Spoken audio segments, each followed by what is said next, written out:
عارف لما تكون عبيط وانت عارف ان انت عبيط، بس حابب تستعبط على الناس.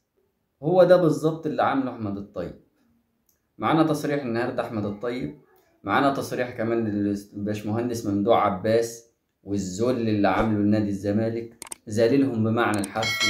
هنتكلم طبعا في التصريحين، وخصوصا تصريح احمد الزيب، مش الطيب، احمد يعني نتانة. احمد ملوش وصف، بني ادم كده ملسلس. الباشمهندس ممدوح عباس بيقول لك نادي الزمالك يعني، بيقول لك ممدوح عباس مستحقات وصرفت لكم جزء ترضيات ومحدش مش بيتراضى، الصغير قبل الكبير، وعد بمكافآت وحصل، وفي الاخر نلاقي المنظر ده. هو في ايه؟ طبعا انا هعلق على باشمهندس ممدوح عباس. بعد كده هتكلم عن احمد الطيب في اخر الفيديو، هديله نفخة السواد وهوريله قيمته قيمته قيمته قيمته اللي مش موجودة حرفيا. ممدوح عباس يعني اللي هو رئيس النادي الزمالك الفعلي يعني بيلعن سلسفيل نادي الزمالك ولاعيبة نادي الزمالك، وجايب حسين لبيب الأرض ده ماسح به بلاط ده مسيق به الأسفلت، جايب به أسفلت القاهرة على الإسكندرية على مصر تما.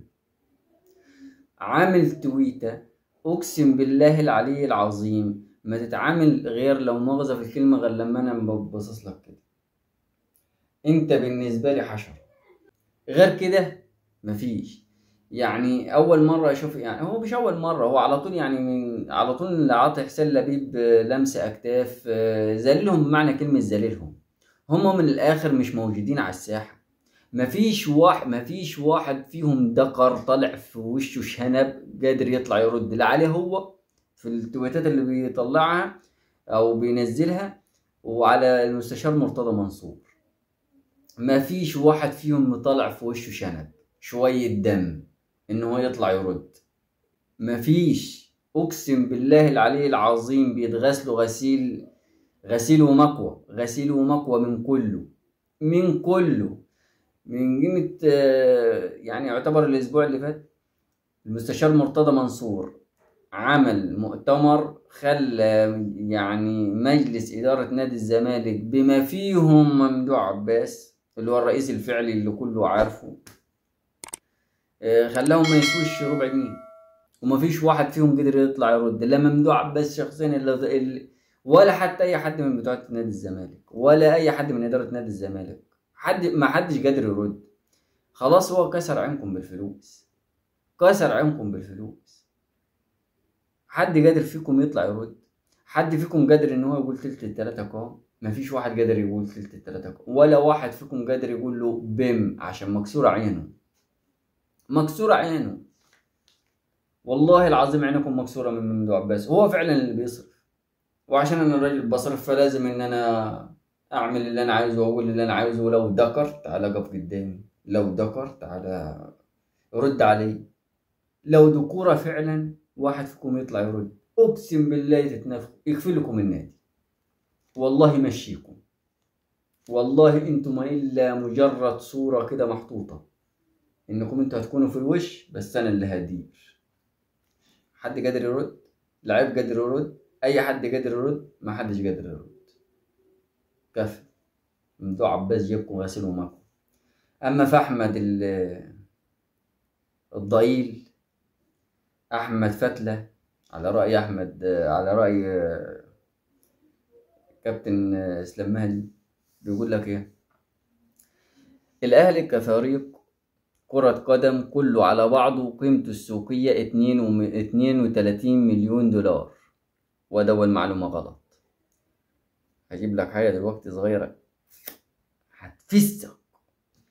بينما عمر مرموش وحده قيمته السوقية 90 مليون دولار، وده برضه غلط. وهديها لك برضه في الجنب يعني من طيبة قلبك يعني هديها لك في طيب قلبك أنا كويس. أي أن الأهلي يساوي ثلث مرموش. إزاي بقى أنت أحسن نادي في الكون وفوق الجميع؟ اديني أمر، لكن اعرف قدرك ومكانتك ومنها انطلق للأفضل. وأنت مين عشان تتكلم وأنت مين أساسا عشان تتكلم عن النادي الأهلي؟ تطلع إيه أنت ملاسلس؟ أنت تطلع إيه أنت يا ملزق؟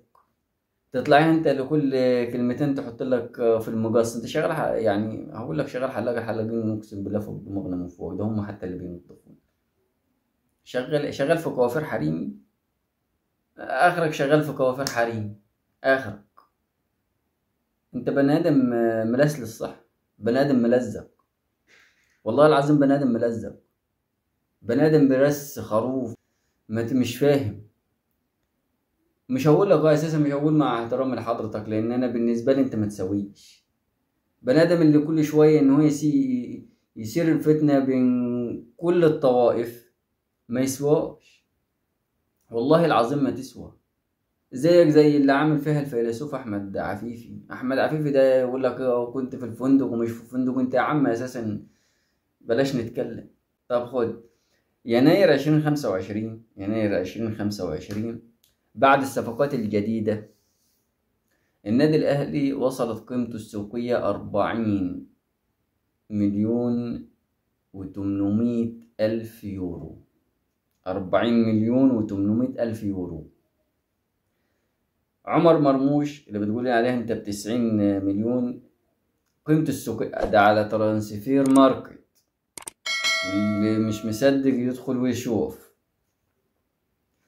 قيمته السوقية 75 مليون يورو. طب نادي الزمالك يا عم، عم مين ده؟ انت ما تسواش اساسا انك تكون تمشي تحت جنبي يا ابني. طيب مين انت؟ مش طيب. انت طيبتك كبيرة هناك فعارفين يشغلوك عشان طيبتك يعني كويسة محترمة طيبتك دي. فانا هديك على طيبتك دي هدية، وهدية كده.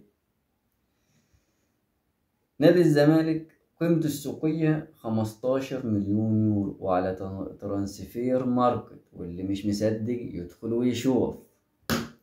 أي أنت لو حسبتها يعني هنقول إن الأهلي مثلا 41 والزمالك 15، يعني مش مجرب تلت الأهلي. فأنت ده النادي اللي أنت بتنتمي له وبتشجعه. فأنت بدل ما تقارن النادي الأهلي اللي هو بطولات، يعني اللي زيك معرفش يعدها عشان انت اخرك اساسا تعد لحد 14 بس. بطولات قارية، بطولات محلية، مش مخلي الدنيا كلها واقفة ضده من وزير لغفير، وأفضل أقولها طول العمر، من وزير لغفير واقفة ضده. وقادر يعمل صفقات، وقادر يعمل، وقادر يدخل دولارات، وقادر يطلع دولارات. وهتقول بيجيب فلوسه منين؟ هقول لك انت بتودي فلوسك فين. ما هي كده. هتقول لي انت بتجيب فلوسك منين؟ هقول لك لما تجاوب انت بتودي فلوسك فين. اجيب لك قائمة باللعيبة اللي خد الدولارات منك. فبص يا احمد فتلة، عشان طيبة قلبك دي فانا برد عليك برد يعني على قدر طيبتك دي. انت لما تيجي تتكلم على النادي الاهلي يا تحط سوستة يا تقوم تقف. تقوم تقف وانت بتتكلم عن النادي الاهلي. تقف حرفيا وعلى رجل واحدة. تقف على رجل واحدة. اول ما مش تيجي سيرته كمان، مش تجيب سيرته، لا، لو خيال العالم بتاعه كده عدى من قدامك تقف انتباه. وعجبك مش عجبك في اي خرارة او اي حيطة واخبط دماغك فيها. ميلزمناش رأي اللي زيك. يا عم عمر مرموش قيمته السوقية $1,000,000. قيمة النادي الاهلي يا عم 2 جنيه، جنيه واحد. عارف يخليك تسف التراب انت واللي شدد لك.